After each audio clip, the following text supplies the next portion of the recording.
महाराज जी, हम जर्मनी में रहते हैं और आपकी असीम कृपा, प्रतिदिन की शुरुआत आपकी वाणी से ही होती है। दिन भर राधा नाम चलता है महाराज जी। अपने दुख से निराशा नहीं बल्कि दूसरे व्यक्ति के कष्टों का चिंतन ज्यादा होता है महाराज जी। मेरी सहजता से धीरे धीरे ऐसा नहीं, ऐसा चला जाता है कि जैसे हम इनके प्रति ना द्वेष करते हैं और ना इनके प्रति हमारी अहित भावना है। अब ये हमसे द्वेष करके जल रहे हैं, तो ये इनका स्वभाव है और इनको जलना चाहिए, क्योंकि जब जलेंगे तभी इनको महसूस होगा कि मैं गलत हूं, मेरा हृदय जल रहा है। इसलिए हमें दुखी नहीं होना चाहिए। हमें बस इतना देखना है हमारे द्वारा किसी को दुख न पहुंचे। अब वो हमारे प्रति भावना करके दुखी हो रहा है तो उसको हम क्या कह सकते हैं?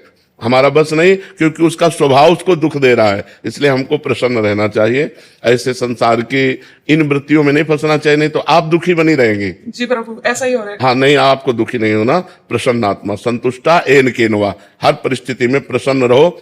बहुत भगवान से प्रार्थना करनी चाहिए कि उसकी बुद्धि शुद्ध हो जाए। व्यर्थ में वो जल रहा है, पर हमें दुखी नहीं होना चाहिए।